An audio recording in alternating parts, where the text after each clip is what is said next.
Chers téléspectateurs, aujourd'hui, lundi, c'est avec plaisir que je vous accueille sur ce plateau pour pouvoir partager avec vous ce pain de vie que le Seigneur dessine à chacun en ce jour. Le titre que nous allons creuser, témoin oculaire de majesté.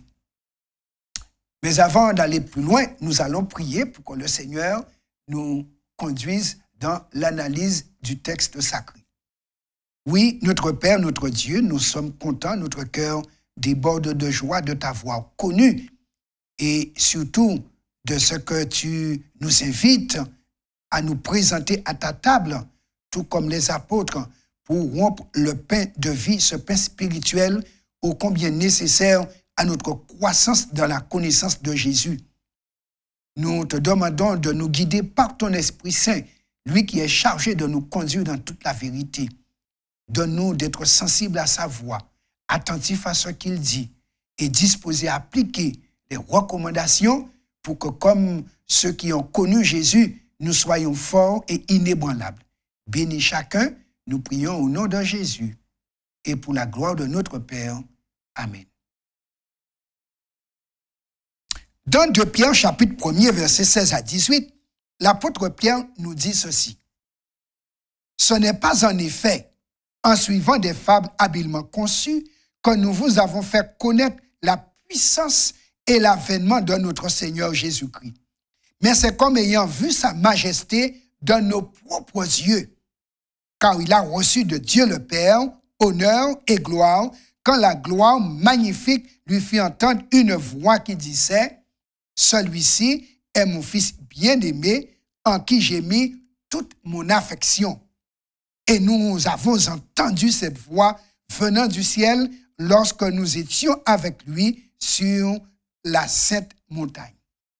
Voici l'apôtre Pierre qui se présente comme un témoin oculaire de la gloire de Dieu. Donc, en miniature, il a eu l'opportunité de voir le moment où Jésus reviendrait en gloire. En plus de la parole prophétique, Pierre a vu de ses yeux un grand nombre de choses qu'il prêchait. Et c'est important pour nous d'écouter un homme comme Pierre nous dire ce qu'il a vu. Le christianisme, dit-il, ne se base pas sur des fables habilement conçues, donc des choses imaginées par l'homme, mais le christianisme est basé sur des événements réels qui ont eu lieu dans l'histoire, des événements dont lui, l'apôtre Pierre, a été le témoin. Dans les évangiles, Pierre était présent lors des événements clés de la vie et du ministère de Jésus. Il était là pour la prédication, l'enseignement et les miracles de Jésus. Donc, de visu, il a constaté, de l'oreille, il pouvait percevoir, saisir, et il a tout gardé dans son cœur. Depuis le miracle des poissons, d'ailleurs, il était le pêcheur de poissons. Il a vu comment son filet s'est rempli, en pleine journée, alors que c'était impossible, normalement.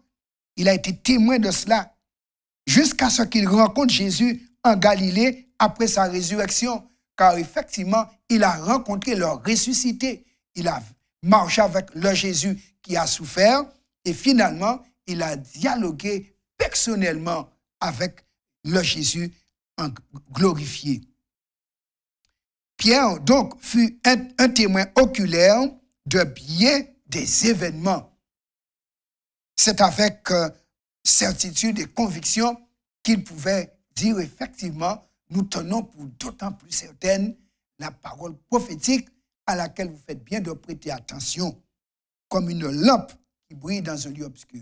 Oui, Pierre, il a vu les choses se concrétiser dans la vie de Jésus et il voudrait que nous aussi, nous puissions avoir la même conviction qu'il a eue, puisque nous sommes dans le même combat, à affronter le même ennemi, à endurer les mêmes difficultés. Donc, la parole est là pour nous fortifier.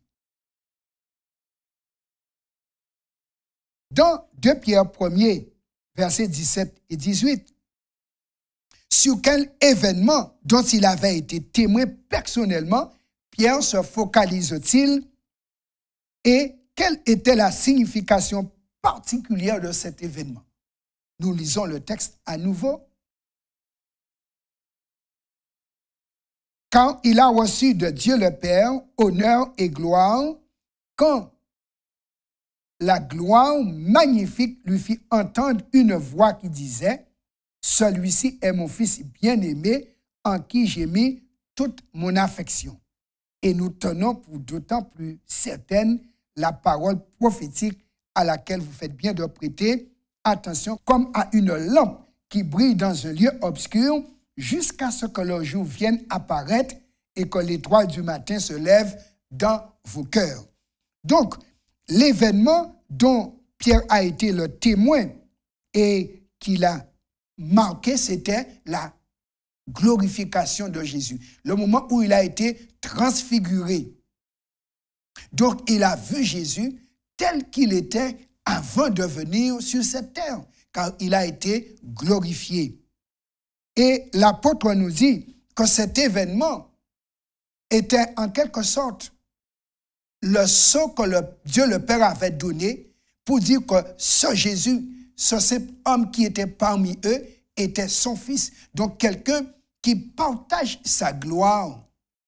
Et ce Jésus est venu partager notre souffrance pour qu'un jour, nous aussi, nous partagions sa gloire. Et la Bible dit effectivement, la parole prophétique est comme une lampe qui nous guide en attendant ce jour de gloire qui est comme un lever de soleil pour les enfants de Dieu qui auraient cru à ses promesses.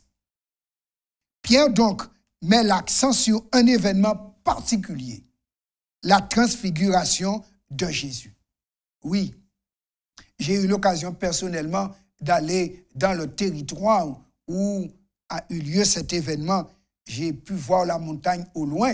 Je ne suis pas monté dessus, mais je peux vous dire que Pierre, il avait vu, il avait entendu et il a rapporté. Jésus avait pris avec lui Pierre, Jacques et Jean jusqu'en haut d'une montagne afin de prier. Et pendant qu'il était là avec eux, il se transforma sous leurs yeux. Donc la nature humaine qu'il portait, qui avait voilé sa divinité, a laissé transparaître ce qu'il était à l'intérieur. Dieu venu dans la chair. Son visage s'illumina et ses vêtements devinrent d'un blanc éclatant, nous dit l'apôtre Pierre.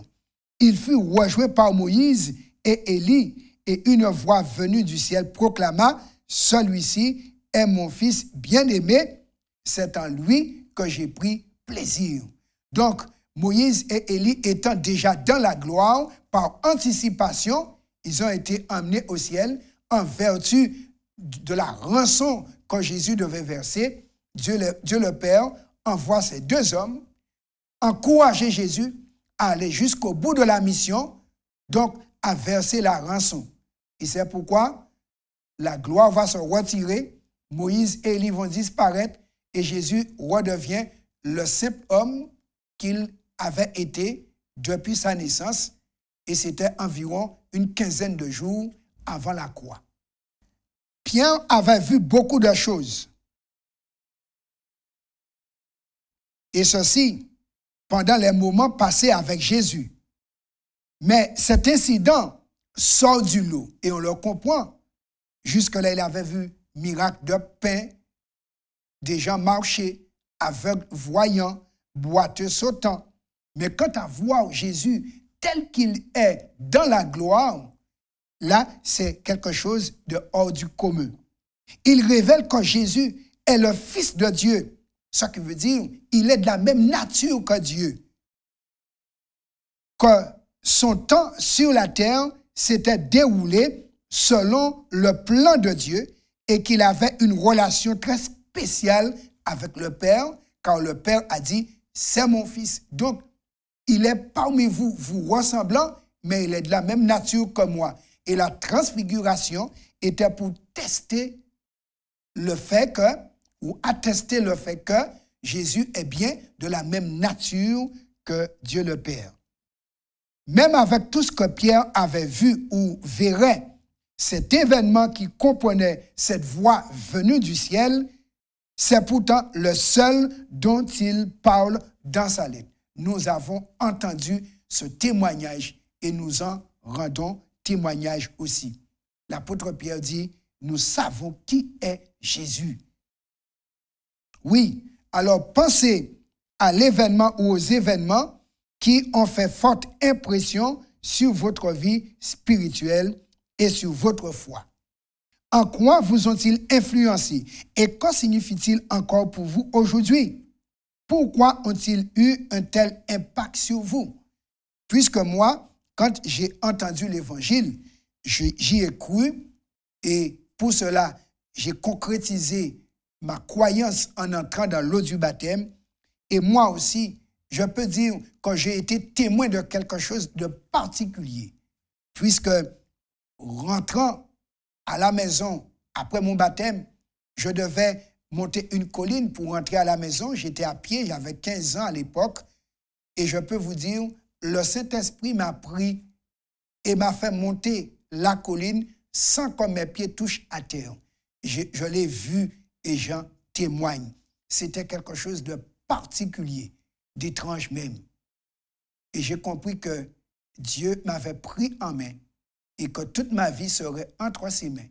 Et c'est pourquoi aujourd'hui, cela fait 45 ans que je le laisse guider ma vie. Je préfère rester entre ses mains et je lui demande de me garder dans ses mains jusqu'à me déposer sur la place de la victoire du ciel où je voudrais voir en personne Dieu le Père. Chers téléspectateurs, il n'y a pas mieux que la parole prophétique.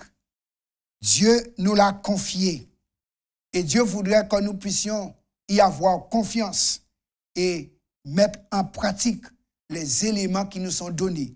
De même qu'on marche à la lumière de la lampe pour ne pas buter, qu'on puisse marcher d'après ses directives pour ne pas chuter, car nous sommes des rachetés qui doivent arriver vainqueurs, mais ceci, comme Pierre l'a dit, nous prenons le temps de sonder la parole prophétique pour y prêter attention et avoir une marche victorieuse.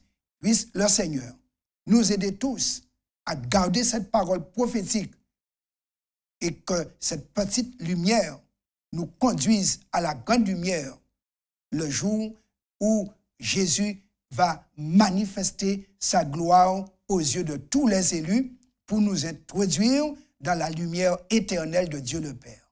En attendant ce jour, prions et espérons. Éternel, notre Père, notre Dieu, Jésus revient bientôt.